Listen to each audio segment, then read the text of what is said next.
My name is Elena Mercer. I'm 38 years old, and I used to believe that if you built something steady, something real, people would feel safe inside it. Like stability was a gift, like consistency was proof of love. Now I know stability can also be the thing someone resents in silence, until the day they decide to run. Lucas Hale and I were together for 2 years. We lived in Astoria, Oregon, close enough to the coast that the air always smelled faintly of salt and cedar, and the wind never fully stopped.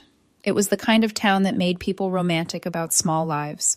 Coffee shops with mismatched mugs, old bookstores with warped wooden floors, a harbor that looked peaceful from a distance, until you stood close enough to see how hard the current pulled. Lucas loved it here. He said it made him feel closer to the truth. Lucas was a documentary filmmaker, the kind who spoke in clean, compelling sentences even when he was just talking about dinner. The kind of man who could turn an ordinary moment into a story and make it sound like meaning was dripping from the corners of everything. His films went viral sometimes, not because they were flashy, but because he knew how to sell sincerity.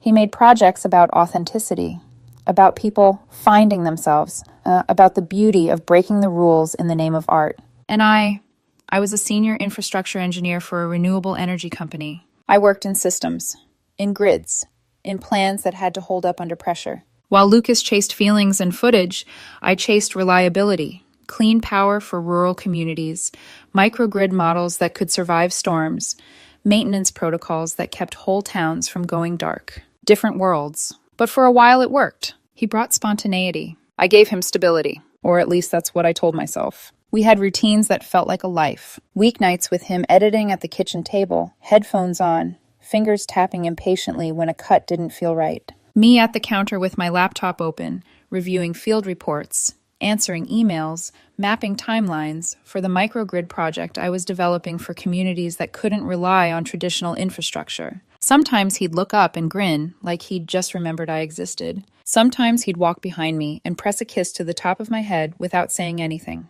And I would feel chosen, like we were building something that would last. We were even planning to buy a cabin near Cannon Beach. That part still makes my stomach tighten because it was so ordinary and hopeful. On weekends, we'd pull up listings and argue about dumb things, whether we wanted a wood stove or a fireplace, whether the kitchen should be open or closed off, which room would work best for Lucas's editing setup. Lucas wanted big windows, he said, so the light can come in like a story. I wanted structural integrity, a good foundation, no rot, no hidden mold. We joked about it like it was cute, the artist and the engineer, dreaming the same dream from opposite ends. It felt real, until it didn't. 4 months ago, Lucas's ex messaged him. Her name was Mara Quinn. I had heard her name before, always said with this careful neutrality Lucas used when he talked about anything complicated.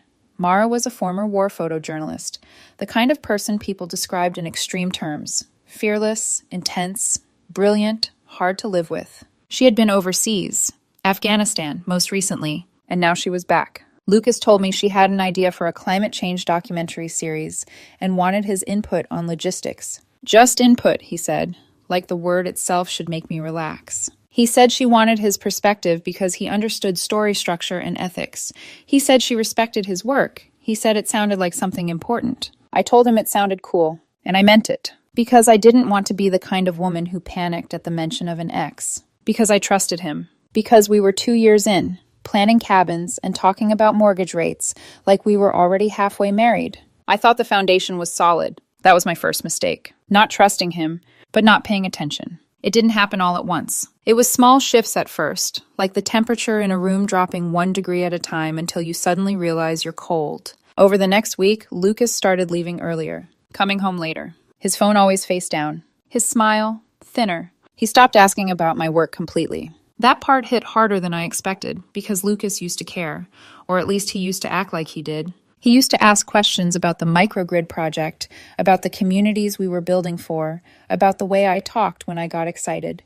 Hands moving, voice sharpening, brain already 10 steps ahead. Sometimes he'd tease me. "Listen to you," he'd say, smiling. "You sound like you're building the future." And I would laugh because it felt like admiration. But suddenly it was like talking to a wall. I'd tell him something about a new installation plan, a permitting issue, a design flaw we caught in time, and he'd nod, distracted.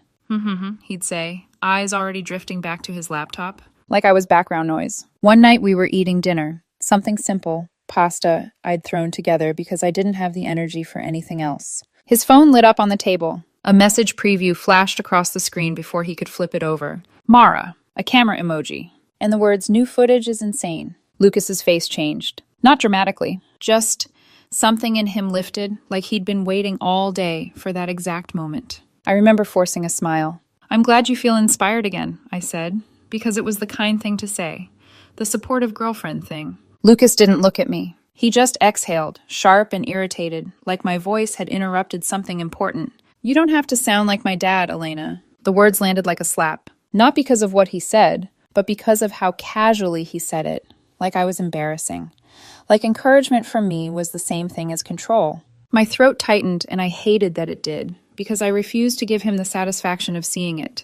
I started. But he was already back on his laptop, editing, typing, living in whatever world Mara had dragged back into his bloodstream. I sat there for a moment, staring at him like maybe if I looked hard enough, I could find the version of Lucas who used to touch my hand under the table and ask how my day went. But that Lucas wasn't there. Not anymore. I cleaned up alone. Plates clinking too loud. Water running too hot. My hands moving automatically while my mind replayed his words over and over. "You don't have to sound like my dad." I didn't understand then what I understand now. Lucas wasn't reacting to my tone. He was reacting to the feeling of being seen clearly. Because when you live on adrenaline and attention, stability feels like judgment. That night was when I knew he was already gone. 2 weeks later, he came home late. Not stumbling drunk, not guilty looking. Just resolved. You can feel it when someone is about to end things. The air changes. The room gets still in a way that doesn't match the movement of your breathing. Lucas didn't kiss me hello. He didn't drop his bag the way he always did. He stood in the living room like it was a set he was about to dismantle. "We need to talk," he said. I didn't ask why. I didn't ask what about, because I already knew. He sat on the couch. I sat in the chair across from him. The distance between us suddenly felt deliberate, like he'd placed it there on purpose. Lucas stared at his hands for a moment like he was rehearsing lines. Then he looked up, and his eyes were strange, soft, but not loving. Sympathetic, but not committed. "Elena, I think we should just be friends." He didn't say it like a question. He said it like a conclusion. Like the relationship had already ended in his head, and he was only now informing me of the result. He followed it immediately with the polite knife people use when they want to sound noble while they're cutting you open. "You deserve someone who's as sure about this as you are." I watched him carefully, waiting for the crack, the tremor, the moment where he admitted the real reason. But he didn't. He just sat there, looking almost relieved, as if he expected me to break down so he could feel justified. My chest hurt. Not in a dramatic way. More like a pressure building behind my ribs, as if my body was trying to hold something in place that was slipping. I nodded. "Okay." Lucas blinked. His eyebrows lifted slightly. He looked confused. "That's it?" he said. I almost laughed. Almost. Because of course that's what he wanted. He wanted tears. He wanted a fight. He wanted proof that he mattered enough to destroy me. I kept my voice flat. "Yeah," I said. "You already left. I'm just catching up." Lucas opened his mouth like he had more to say, but nothing came out. So I stood. Not fast. Not slow. Just controlled. I walked to the key rack by the door, the one we'd bought together at a flea market because Lucas thought it had character. His key was on my keyring. I slid it off, set it gently on the table. No throwing. No dramatic slam. Just the soft click of metal meeting wood.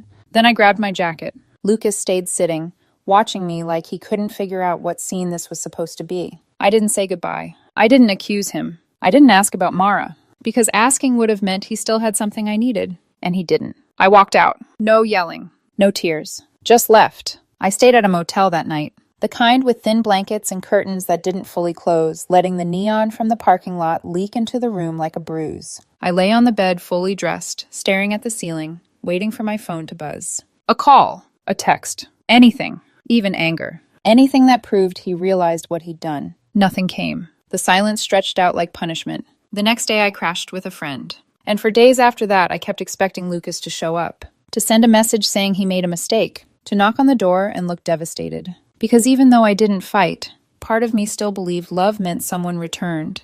But Lucas didn't return. Radio silence. And here's what I kept thinking about. Late at night, when my friend's apartment was dark and I could hear the refrigerator humming like a heartbeat, Lucas told me I deserved someone. Sure. But what he meant was he wanted to chase excitement, and I was too stable. Too grounded. Too boring. Mara was adventure and chaos. I was bills and retirement accounts. Maybe he was right. Maybe I wasn't exciting enough. But maybe I dodged something. Because if he could walk away that easily after 2 years, after all those weekends dreaming out loud about cabins and future rooms, what exactly was I holding on to? A version of him that only existed when it was convenient. 3 days later, I went back to the apartment to get my stuff. The place already looked wrong. Too clean. Too empty. Lucas was gone. Not just out. Gone. He had moved out completely. Every trace of him erased like he'd never lived there. His key was on the counter, next to a note. One word. Sorry. That was it. Sorry. As if you could compress 2 years into 5 letters in a period. As if I was supposed to accept that and still be his friend. I sat on the floor in the middle of the living room for a long time. Not crying. Just numb. Because the truth was, I didn't know what I was supposed to feel. Relieved? Heartbroken? Angry? Ashamed? My friend said I did the right thing. My mom said I should have fought harder. And I kept turning one question over and over in my head like a blade. Am I crazy for not fighting? Or was walking away the only thing that kept me from begging someone who didn't want to stay? That night I stared at my phone again. Waiting. Nothing. And somewhere in the silence, something cold and clear settled in my chest. Lucas didn't leave me because he found someone better. He left because he thought I would always be there, holding the life steady for him. And the moment I didn't chase him, the moment I didn't perform Heartbreak for him, I stopped being useful. The strangest part wasn't that Lucas left. It was how completely he disappeared. No dramatic aftermath, no messy back and forth, no late-night texts filled with regret or confusion. Just absence. After I picked up my things from the apartment, what little was left that actually belonged to me, I drifted through the next week like someone who hadn't quite decided whether she still lived in her own body. I went to work. I sat in meetings. I nodded at the right moments. Answered emails with professional clarity, while my personal life felt like it had been erased with a clean swipe. At night, I lay on my friend's couch, staring at the ceiling, phone face up on my chest, waiting for it to light up, waiting for Lucas to realize what he'd done, waiting for him to feel the weight of what he'd thrown away. He didn't. The silence wasn't neutral. It wasn't peaceful. It was loud. It said I already moved on. I kept replaying the breakup in my head, searching for the moment where I could have changed the outcome. Should I have argued? Should I have cried? Should I have demanded explanations, asked about Mara directly, forced him to look me in the eyes and say her name out loud? My mother thought so. She called on the 4th day, her voice tight with concern masked as practicality. You don't walk away that easily from a relationship, Elena, she said. Men need to see that they matter. You don't just let them go. Let them go. As if Lucas was something I had dropped, instead of something that had slipped deliberately through my fingers. My friends disagreed. They said I showed strength, that I kept my dignity, that begging someone to stay never works anyway. I listened to all of it and nodded like I was taking notes, but the truth was, I didn't know which version of events was correct. All I knew was that I felt hollow, not broken, not dramatic, just emptied. On the 5th night, I made the mistake I'd been avoiding. I opened social media. Lucas hadn't blocked me. He hadn't unfollowed me. He had simply continued living as if I were already a closed chapter. There it was, a post from him, 3 days old. A photo of a camera rig laid out on a table, lenses, memory cards, a notebook with messy handwriting. The caption was carefully crafted, like everything Lucas ever wrote publicly. Sometimes you have to choose the truth over comfort. Starting something important with people who believe in authenticity and aren't afraid to disrupt the narrative. Mara was tagged. Her name sat there beneath his words like punctuation. The comments were full of encouragement. Artists, filmmakers, people who didn't know me and didn't need to. Someone wrote, "So proud of you for following your vision." Another, "This is what growth looks like." I stared at the screen longer than I should have. This was how it happened. Not with a conversation, not with reflection, but with a rebrand. Lucas hadn't lost anything, at least not in public. He'd gained momentum. Meanwhile, I was sleeping on a couch and wondering if I'd misunderstood my entire role in his life. I didn't comment. I didn't like the post. I closed the app, my chest tight with a feeling I couldn't name. Something between grief and embarrassment. Because it wasn't just that he'd left. It was that he'd framed leaving as bravery. As if stability were a cage and not a shared choice. As if I were something he'd escaped. That night I finally cried. Not loudly. Not in a way that felt relieving. Just quiet tears that slid down my temples and soaked into a borrowed pillow. I cried for the future I thought we were building. For the cabin listings still saved on my laptop. For the way Lucas used to look at me like I was essential before I became background noise. And somewhere beneath all of that, I cried because a small, cruel part of me wondered if he was right. If I was too safe, too predictable, Too easy to leave. The next morning, I woke up with a headache and a kind of dull resolve. I couldn't stay in limbo. I couldn't keep waiting for a man who had already chosen motion over meaning. At work, my manager pulled me aside. Nothing dramatic, just a conversation that would have felt ordinary in any other week. There's a 6-month pilot program opening up in Montana, she said. Off-grid microgrid installations, remote communities. It's challenging work. Normally, I would have said no without hesitation. Lucas and I had a life in Oregon. Plans, roots. But that version of my life no longer existed. How remote? I asked. She smiled slightly, like she already knew my answer mattered. Very. I didn't decide immediately. But that night, lying on the couch with my phone silent again, I realized something uncomfortable but undeniable. There was nothing left for me to stay for. Lucas wasn't coming back. And even if he did, I didn't want to be the woman who waited quietly while someone chased chaos. 3 days later, I said yes. I packed my car slowly, methodically, no panic, no rush, each item placed with intention, like I was proving to myself that I could still organize a life even if it looked nothing like the one I'd planned. Before I left, I drove past the apartment one last time. I didn't stop, didn't look up at the windows. I just kept driving, because whatever version of Lucas lived there now wasn't mine anymore. And if I stayed long enough to hope, I would lose something far more important than a relationship. I would lose myself. Montana waited. Cold. Empty. Unforgiving. And somehow, exactly what I needed. I drove to Montana in early March. The kind of early spring that doesn't feel like spring at all. Gray skies, bare trees, the land still holding its breath like winter hadn't quite decided to let go.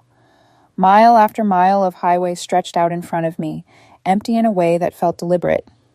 No distractions. No shortcuts. Just distance. By the time I crossed the state line, my phone had been silent for days. No texts from Lucas. No late-night apologies. Nothing. I told myself that was a good thing. That silence meant closure. But the truth was, the quiet followed me like a shadow, settling into the passenger seat, pressing against my thoughts when the road straightened and there was nothing to do but think. The pilot project was based near the Bitterroot Valley, far enough from anything recognizable that the nearest grocery store felt like an event. This wasn't a desk job. This was physical work. Cold mornings, wind that cut through layers, steel towers and solar arrays half buried in frost. Diesel generators humming in the background, relics of a system that had never been designed for people this far out. My job was to help replace that, to install and maintain microgrids, hybrid systems using solar, wind, and battery storage for communities that had lived off unreliable power for decades. It was complicated, unforgiving, and exactly what my brain needed. The first week, my hands were sore every night. I came back to the small rental cabin the company had arranged, kicked off my boots, and fell asleep without scrolling through my phone. No social media. No checking Lucas's page just once. No wondering what Mara was posting or whether their documentary was gaining traction. Out here, if something broke, you fixed it. If a plan didn't work, you adjusted.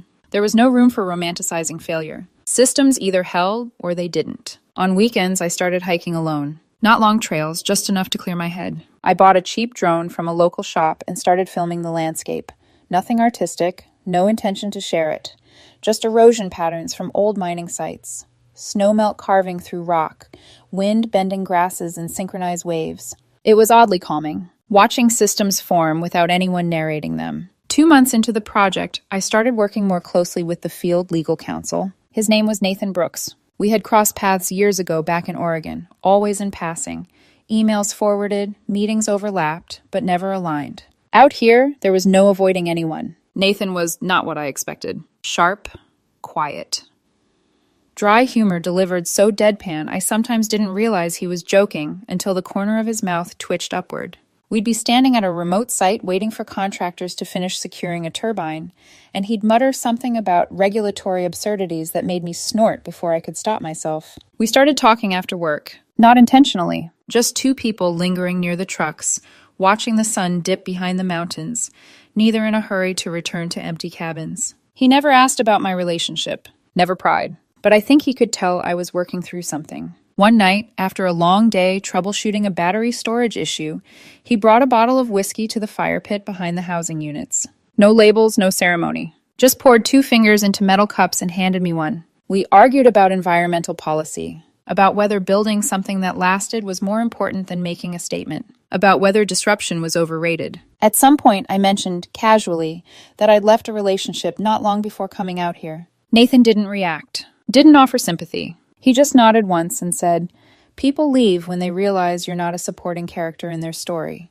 You're the protagonist in your own." The words settled in my chest heavier than I expected, because Lucas had never wanted me as a protagonist. He wanted me as infrastructure, something that made his life easier while he chased meaning elsewhere. Around the same time, I broke my rule and checked social media again. Lucas and Mara's documentary seemed to be moving forward, at least on the surface. Crowdfunding links, location scouts, long captions about capitalism stifling creativity and how real stories were always punished. Then, slowly, the tone shifted. Posts became defensive. Engagement dropped. Comments turned critical. Questions about budget overruns, narrative focus, timelines. Mara responded with long emotional explanations. Lucas stayed quieter. A sponsor pulled out. Someone in the film community posted about it, tagging Mara and hinting at creative differences. I didn't feel satisfaction, just resignation. Because chaos always looks exciting until you try to build something inside it. And while their project wobbled, mine took off. We brought an experimental microgrid online for a community that had relied on diesel generators for years. The installation was brutal.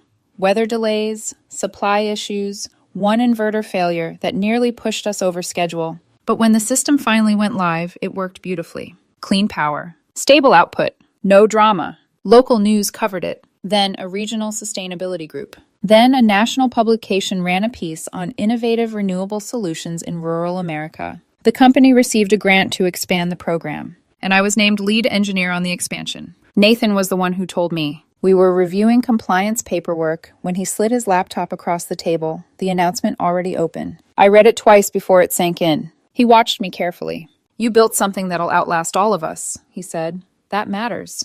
We didn't make a big deal of it. A week later, we were out on a site inspection when a sudden rainstorm trapped us in the truck. Water poured down the windshield, blurring the world outside into gray streaks. We sat there, listening to the rain hammer the roof. Nathan glanced at me, then away. "I think we should acknowledge this stopped being just professional," he said. I smiled. "Yeah," I said, "you're right." He leaned over and kissed me. No fireworks. No declarations. Just right. And for the first time in months, I realized something quietly, without fanfare. I wasn't missing Lucas anymore. Nathan and I didn't announce anything. No posts, no captions, no soft launch photos meant to test reactions. It wasn't a decision we discussed. It just never occurred to either of us to turn something real into content. We kept working. Long days at remote sites, early mornings, evenings spent reviewing plans at the same table, laptops open, boots kicked off by the door. Sometimes we talked. Sometimes we didn't. The silence between us never felt like absence. It felt like rest. That was the first real difference I noticed. With Lucas, silence always meant distance.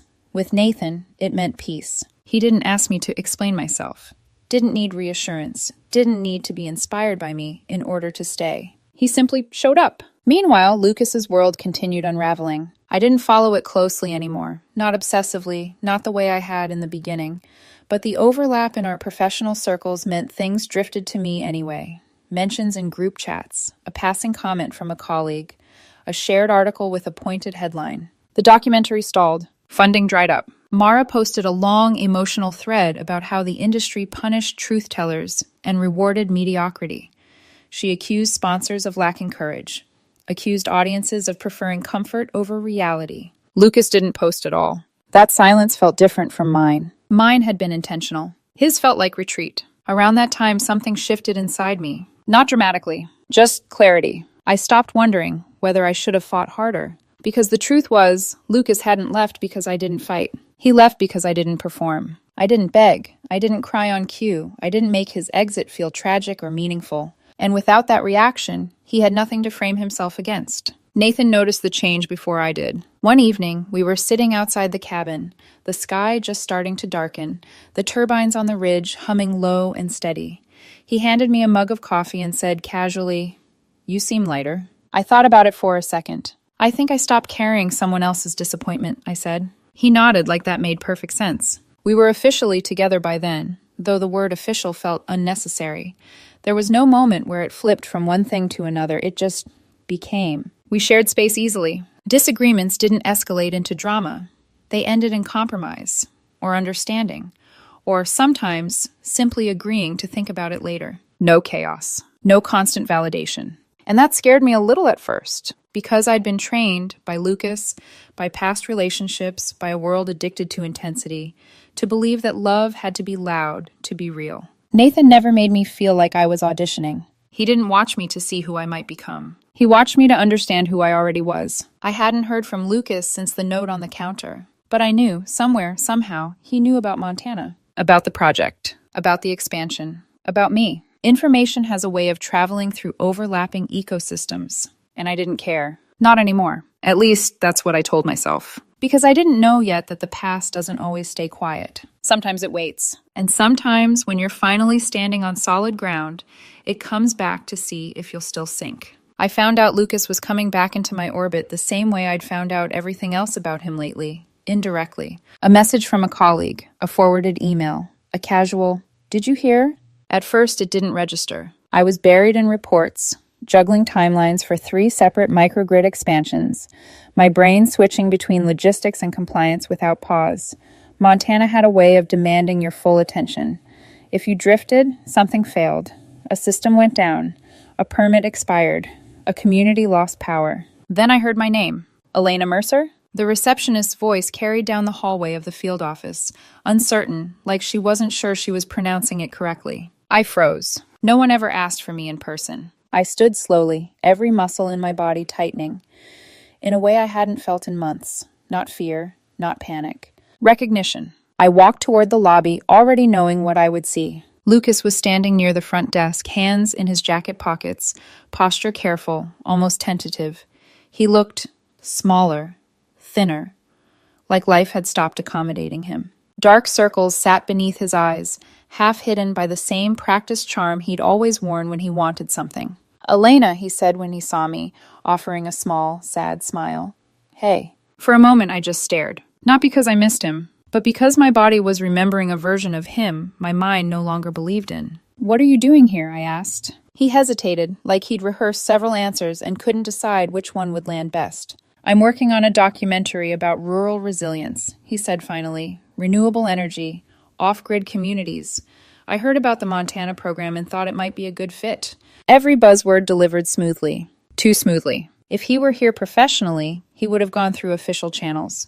PR, communications. Someone whose job it was to screen requests. Showing up unannounced wasn't curiosity. It was entitlement. "You'll need to submit a formal request," I said. "Through PR." He nodded quickly. "Yeah, of course, He paused. "I thought maybe we could grab coffee too. Catch up." There it was. Not the project. Me. I should have said no. I knew that. But part of me wanted to see it through. To close the loop cleanly instead of letting the past hover like unfinished business. "I don't think that's a good idea," I said. His face fell, just slightly. "I just want to talk," he said. "No expectations." Against my better judgment, I agreed. I texted Nathan before I left. "Lucas is here. Wants to talk. I'll explain later." He replied almost immediately. "Let me know if you need backup." No jealousy, no questions, just trust. That alone steadied me more than I expected. We met at a coffee shop down the road, one of those places trying too hard to feel rustic. Exposed brick, Edison bulbs, overpriced pour-over. Lucas ordered a complicated oat milk drink. I ordered black coffee. We made small talk for a few minutes, dancing around the obvious. He asked about the project. I gave him the overview. Facts only. No emotion. Then silence stretched between us. I could see him working up to something. Finally, he exhaled and said, "You really meant it. You really let go." I tilted my head. "You asked me to." He shook his head. "I know, but I thought—" He stopped, frustrated with himself. "I thought you'd wait, or fight, or at least be angry." I held his gaze steadily. "It wasn't easy," I said. "It was one of the hardest things I've ever done. But I wasn't going to fight for someone who'd already decided I wasn't enough." His eyes filled with tears. Quiet ones. The kind meant to look sincere. "Mara left," he said. "She hooked up with a producer in Denver, walked away from the project." I felt distant, like I was watching this happen to someone else. "I tried to salvage it," he continued, "but it's falling apart. Funding's gone. The narrative doesn't work without her footage. I chased excitement, and it just—" His voice broke. "It ate everything." I nodded slowly. "I'm sorry," I said, and I meant it. but I don't think there's anything I can do." He wiped his face, embarrassed.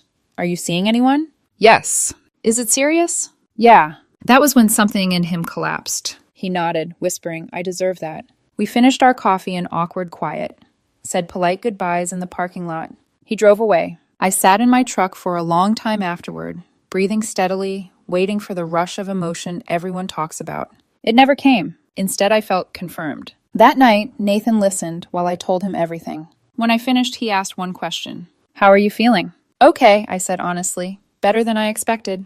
"Good," he said. "Come home. I'm making dinner." Later that night, after I got back, we heard a car pull into the driveway. Nathan looked out the window. Lucas's car sat there, engine running, lights off. Just sitting. Watching. I didn't move. Nathan grabbed a jacket and stepped outside. He told me later that Lucas claimed his car had broken down, that he was waiting for a ride. Nathan didn't believe him, but it was cold. So he invited him in for coffee anyway. They sat at the kitchen table, civil, tense. Lucas kept looking around, cataloging everything. The wood stove, the bookshelves, Nathan's case files stacked next to my equipment reports. Finally, Lucas laughed softly. "You two really work, don't you?" he said. "Like, actually understand each other." Nathan didn't hesitate. "Yes," he said, "we do." Lucas stared at his cup for a long moment, then said quietly, "Elena used to look at me like I was the most fascinating person in the world."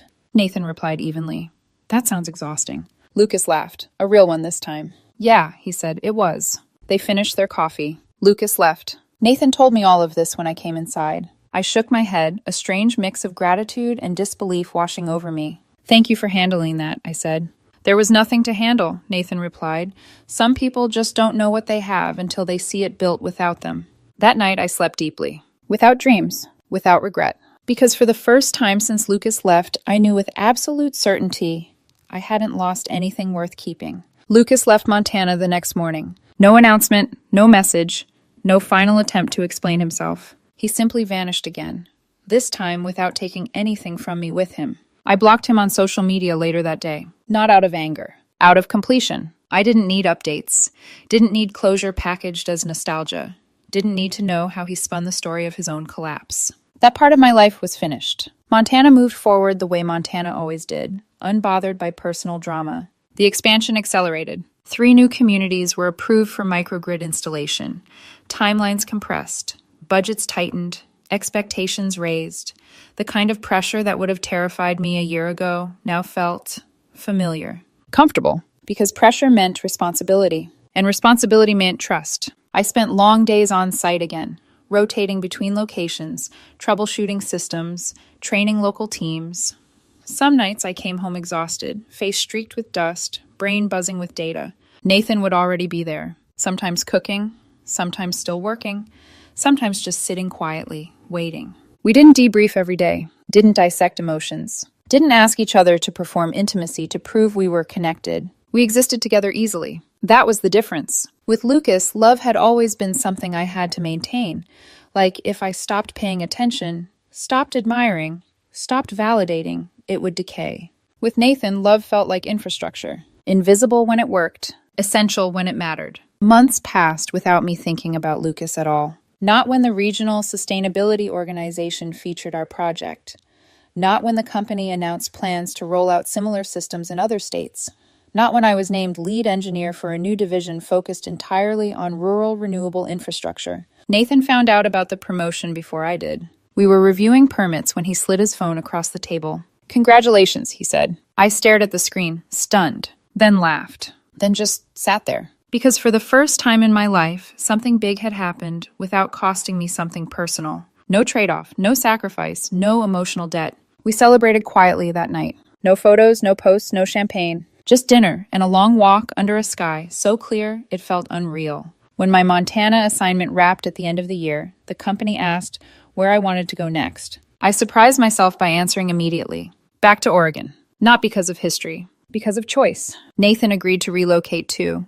His work could follow him anywhere, and for once, neither of us needed a reason that sounded impressive to justify a decision. We found a place near the coast, not far from Yaquina Head Lighthouse, perched high enough that storms rolled in visibly, slowly, like warnings you could prepare for, instead of disasters that arrived without notice. The house was simple. Good light, a wood stove, Enough space for two people who worked seriously and rested honestly. We didn't talk about the future in grand terms. No timelines, no promises, no declarations. We just showed up. One morning, months later, I was up before dawn repairing a wind sensor on a ridge near the coast.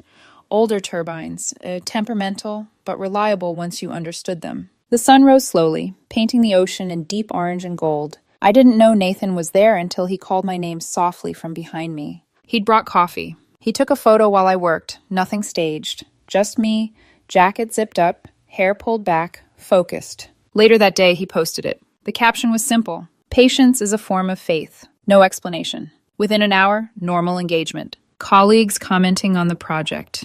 Friends reacting to the scenery. Normal. Then I noticed something strange. A name I hadn't seen in months. Lucas had liked the photo. I almost missed it. His profile looked different.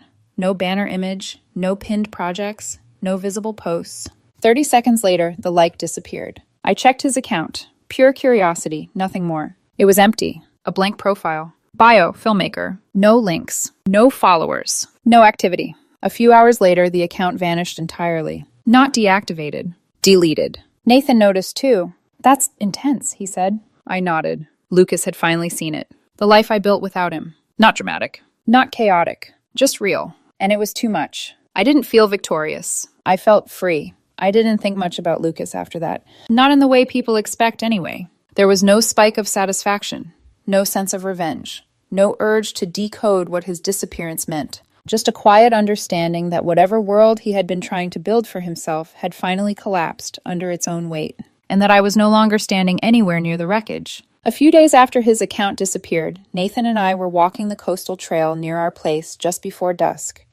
The fog was rolling in low and slow, blurring the horizon until the ocean and the sky looked like they were melting into each other. Behind us, on the ridge, the turbines hummed steadily. That sound had become familiar to me. Comforting. It meant systems were functioning. Energy was moving where it was needed.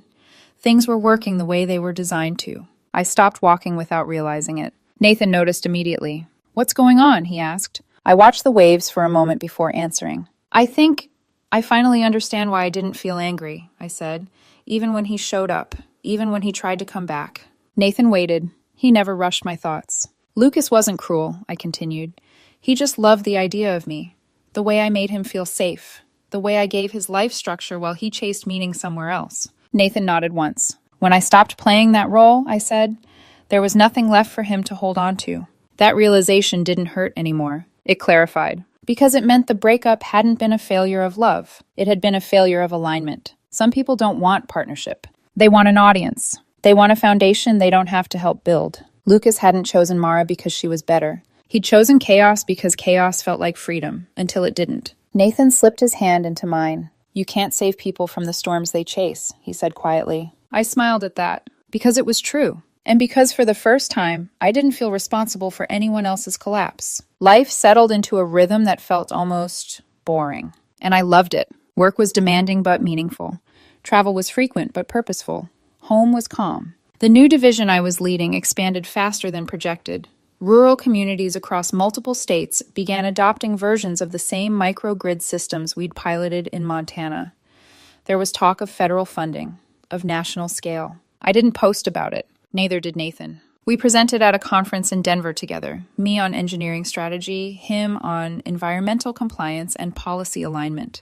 The response was overwhelming. Standing ovations, follow-up meetings, media interest. Still no announcements. Still no performance. After the conference, we flew home, drove the coastal highway in silence, windows cracked open, salt air filling the car. At home, we made dinner. That was it. I realized then that the life I was living now would have terrified the version of Lucas who left me, because there was no drama to film, no emotional chaos to shape into narrative, no grand arc where he was the misunderstood hero. This life didn't need explaining. It just worked. Every once in a while, someone would ask if we were planning to take the next step. Engagement, marriage, big future words. We'd smile and say we were happy. And that was the truth. We didn't talk about forever. We built something that worked now. Trusting that if it lasted, it would do so because it was solid, not because we announced it loudly enough. Almost 3 months after Lucas showed up in Montana, I realized I hadn't thought about him in weeks. Not even subconsciously. No mental check-ins, no curiosity, no imagined conversations. He had faded the way irrelevant noise does when something meaningful replaces it. One evening, Nathan and I stood on the bluff near our place watching a storm roll in over the ocean. The wind picked up, tugging at our jackets, carrying the low, steady hum of turbines behind us. I listened to that sound and felt something settle in my chest. Peace. Not excitement, not adrenaline. Peace. You know what I learned this year? I said. Nathan glanced at me. That walking away with dignity isn't giving up, I continued. It's choosing not to abandon yourself. He smiled. I thought about Lucas then, not with resentment, not even with sadness, just clarity. He would probably always chase the next thing, the next story, the next feeling that promised meaning without requiring stillness. Maybe one day he'd learn, maybe not. That was no longer my concern. My concern was the steady warmth of Nathan's hand in mine, the turbines converting wind into power, the systems doing exactly what they were built to do. I had learned that some people only love the idea of you. They love how you support them, stabilize them, elevate them, but they don't want to know you. That kind of love is not enough. Real partnership doesn't demand chaos or constant intensity. It demands presence, consistency. Two people willing to show up when it's boring, when it's hard, when there's no audience watching. Lucas didn't value what we had until it was gone. By then it was too late. Not because I was bitter, but because I had already built something better, something real.